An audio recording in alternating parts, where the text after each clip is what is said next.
Hey, good morning, everyone. Oh my God, I had to hold off for a minute because I had to sneeze a couple times. I was like, I could get on and be like, I might do it again. Um, okay, this is day 4 of part 2 of Forbidden Emotions, and I wanted to talk more on blame, which we started yesterday. And yesterday's video was really more about the blame of self. Hey, Lori, um, the blame of self. Today, and I mentioned this yesterday, going to the blame of others. And I would say I think I probably have somewhat of a different take on this than a lot of things that I've heard is I think we need to go to blame. Like when we're really hurt, really angry, feel really wronged by someone, the way through that is to go into it. If you've ever been talking to somebody to try and process through something and you hear them say things like, well, just let it go. Just let it go. Or again, they're doing the best they can. And if you've I don't know about you, I have a fairly fiery personality. So if somebody says it to me and I'm more like, ooh, it just doubles down. And I think also it's because it's so often what I heard as a kid, especially growing up in Catholic school where you had no voice, no right to your voice, no say. Children should be seen and not heard. And I say this all the time. Watch kids every freaking chance you get, especially 3 and under, because most of the time 3 and under, they haven't been too indoctrinated into our culture so much. They're very free. They're like, they don't know there's lack of abundance. They're like, well, why can't I have that thing? Like, mommy, can I have the thing? Mommy, can I have the thing? Mommy, can I have the thing? Daddy, can I have that thing? And watch me, look at me. They know, they come in knowing they're meant to be the center of attention with themselves. They know that there's abundance. They don't even think like, wait, you can't have something? That's why they're asking all the time. And I've said this before, I noticed with my daughter, I don't know how I knew to do this because my daughter's 23 now. She would watch commercials and always be like, Mommy, can I have that? Mommy, can I have that? And I always said, absolutely, baby. If we see that and we're in a store, you can have that. And 9 times out of 10, she would completely forget about it. Every now and then she'd hook onto something and be like, there it is. So Laura, let me see. I agree. The thing that makes the difference is doing it consciously in order to get peaceful. I love the way you say that, Lori. Absolutely.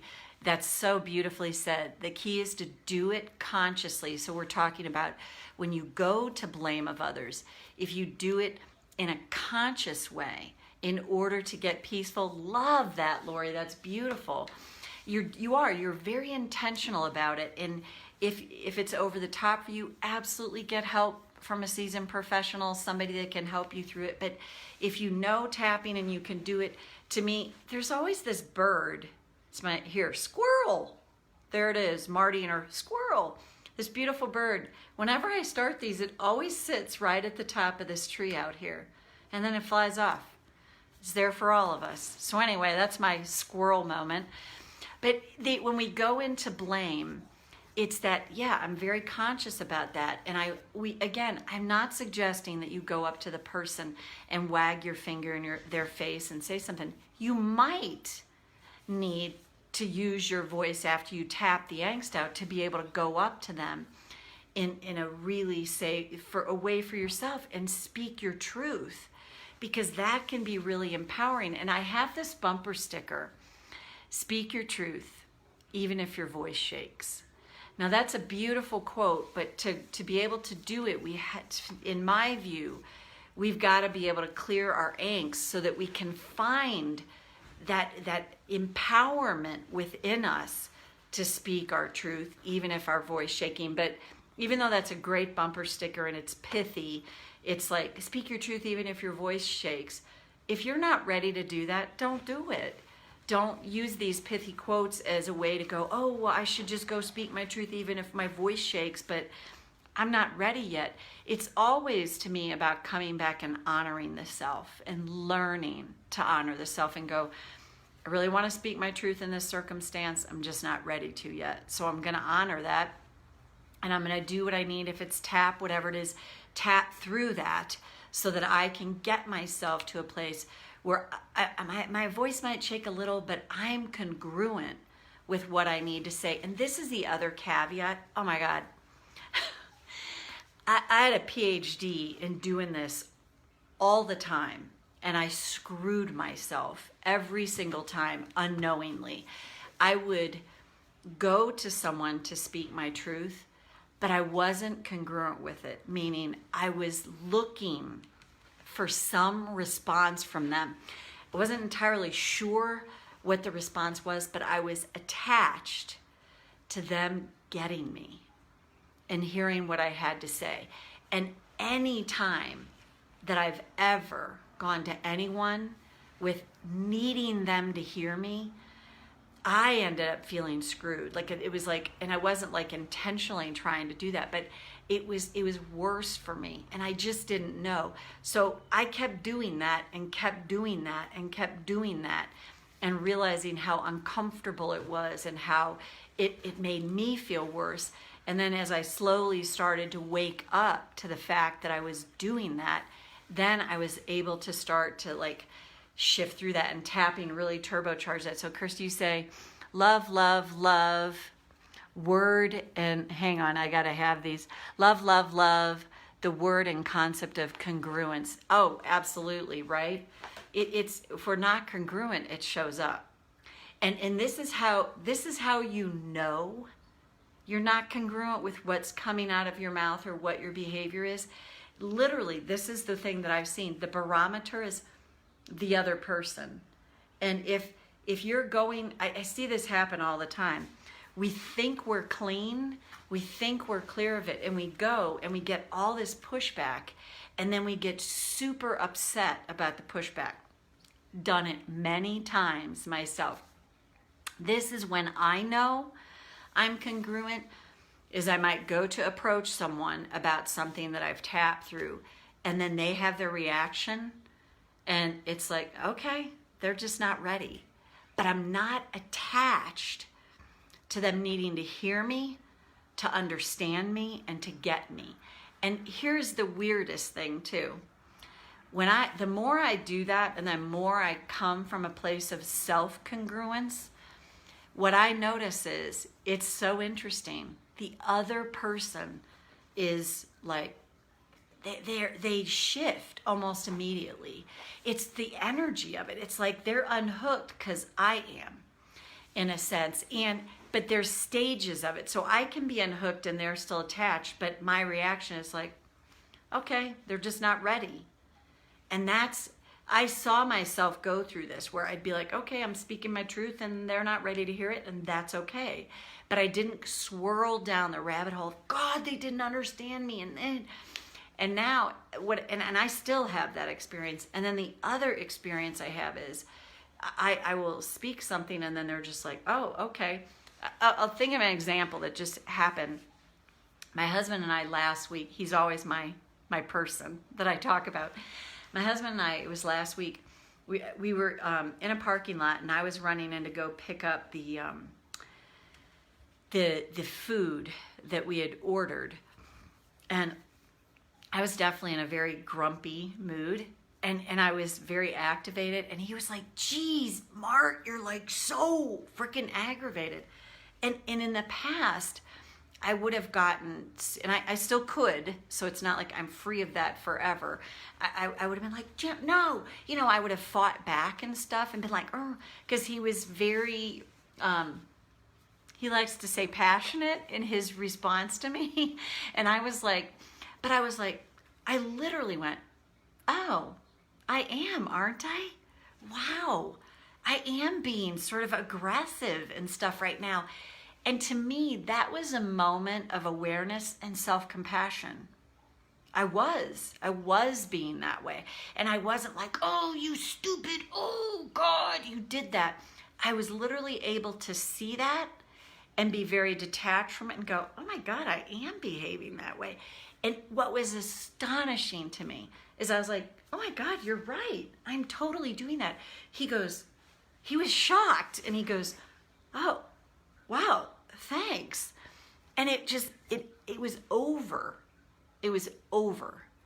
So that's a piece of the congruence. So this blame of others, and I have had to blame tap, F-U tap so many times on different people. And so, meaning the same person.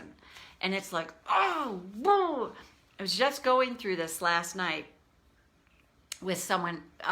It's someone, one of my original mentors, and we had a falling out, and it was just, there was non-congruence. And so I was dealing with something, and I was like, oh my God, here we go again. Down the frickin' rabbit hole here. I had to attend to something with them. I'm like, okay, here we go again. And I was furious. I was like, yeah, this is exactly why I'm no longer in this world. But I was pissed. So I was like, oh, Lord, I just let myself tap. And then all of a sudden, the solution I needed just came to me. And a flood of solutions. Because when I'm activated and I'm pissed or I'm upset, I don't have access to this prefrontal cortex, the slower thinking part of the brain. And that was the perfect example. All of a sudden, I'm like, oh my God, I know exactly what to do in this circumstance. And I know what I need to get. And I know I need to have like a letter from a lawyer. I know all the things that I need to do to attend to this. I knew it. And I just felt clean and clear. And like, now I just have to take the steps to do that. But I couldn't have gotten there if I'd been like, oh, I'm going to try and take the high road here. And I didn't have to say anything to this person. I just was like, oh, good, here we freaking go again. And then it released. And I did go into the blame of that. But then it cleared. So this is where it's like, go into the blame. Go into it with the understanding that I'm going into it to free myself so that I can have a shift for me, the most important person in my life. So again, think about the person. Oh, you could blame them all day long and twice on Sunday. You can go, oh, that kind of, that person. And we're just going to go right to the eyebrow for this one. I want to see, somebody else said something, sorry. When you let the energy go, so beautiful. It's so true. Hey, Marcia, before we tap, let me say hi to people. Linda, great to see you. Lori, of course, you're here. And that's who I can see is here. So let's tap. And think about that person. Might be more than one, but pick the most charged person. And we're not going to go, I started here, we're going to go to the eyebrow. Oh, God. They're so infuriating. They're impossible. They will never, ever get it. Never, ever get it. They're ridiculous. They don't even try to hear my side of things. They don't even want to. And if I let them, which I do, they can really get under my skin. And of course, sometimes I let them. Because that's what I learned to do. And I'm going to work on forgiving myself for that. Because that's an old pattern I learned a long time ago. And I'm open to the idea that I could forgive myself. Learn to forgive myself for all the times I've let others get under my skin. Because that's that little kid in me. And I'm giving that kid a voice right now. And now I'm going to let my kid have her day in court. This person sucks for me. They suck. They seem so hell-bent on refusing to hear any other perspective. And that can be so infuriating. And I can get so hooked in to trying to get them to see their part in this. And then I start to feel insane. They're not going to get it. They don't want to. And I just can't stand them. But I'm not supposed to say that. I'm supposed to be the good girl or boy. I'm supposed to be the first to forgive. I'm supposed to take the high road. I'm supposed to just let it go. And when I'm activated, and I hear that kind of language, that just calms me right down. No, it doesn't. It seems to activate me even more. So I am going to give myself my truth. The full, unadulterated truth. Right now, this person sucks for me. And maybe they always will. But I can unhook a little more each and every time I honor me and give myself my truth. I can rant tap on them as much as I want. In this safe and healthy way, I can let them have it.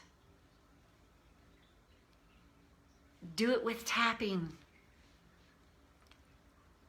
Give myself a safe and healthy place to say everything I've always wanted to say to them. Everything. And the more I do that, the more I can free myself, free my nervous system, free my body, mind, and spirit from the ties that have bound me to this person that can really get under my skin, and practice self-forgiveness the entire time. So take a breath. So if I was working with someone, and when I work with people, and when I work with myself, I mean, there's like, that's all bets are off. It can go like, wah. It can be like really like, wah. And I highly recommend, if that's your personality and you can do that, do it. And some people, it is their personality, but then they're blocked by the guilt or the program to be the high road, be spiritual, be the spiritual person here, like spiritual bypass, be the first to forgive, and you're not ready, be the first to forgive, like that. And when you find the ways to ease in, to give yourself your truth. And if you struggle with this, I highly recommend you get someone to help you with it, because then you can ease into it. I have a client, I freaking love her. She's 85. And she's amazing. And she was really uncomfortable with, the F-bombs and all that stuff. And it's not been like my goal at all to get her to go there, but she realizes she's got a fair amount of suppressed anger. And then she's in a group that I have, and we were in this group, and all of a sudden, I'm gonna drop an F-bomb, people. She was like, "Fuck you, Dad." And she's like, "How's that?" And she was like, "Oh my God, that felt liberating." And again, this doesn't mean this is for everyone, but it's that I just saw this shift in her energy and this shift in her face, where she was like, "Oh my God, I let myself have my truth." She was never given her truth. She was never allowed her anger. If she got angry, her parents just got angrier. So she could never have her anger. So she's now 85, learning like, "Oh my God, I get all my emotions." And I mean, she's such a inspiration to me. She's like, "I don't care how much time I have left. I am just gonna, clean up as much as I can, so I can allow in more and more joy." So anyway, Lori, you wrote, let's see what we have here. "If you found this helpful, tap on it as many times as you need. Another aspect of this is that we are trying to be nice, good girls. We think we're not supposed to be angry, and that's terrible. Better to be pissed and tapped." I completely agree. We are enculturated, particularly as women, and men are enculturated the way, big boys don't cry. I'm not allowed my sadness. And then we kind of wonder why men aren't sensitive with us. But for women, it's like to allow yourself that I deserve to be pissed off. Anger is both healthy and unhealthy. Anger's an amazing emotion. And when we allow it in and out and give it full expression, it truly has the power to transform us. So go to blame, go to anger in a safe and healthy way, and see what happens for you, and give it some time.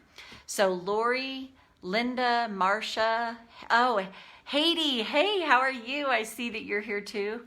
Great to see you. And all right, well, it looks like another comment. Marcia, good to know. There is still time to release all the bad teachings, right?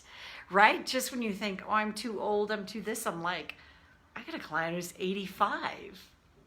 No. She's like, "I want the rest of my life to be the best of my life." So, all right, everyone, take good care, and see you back here tomorrow for day 5. Bye for now.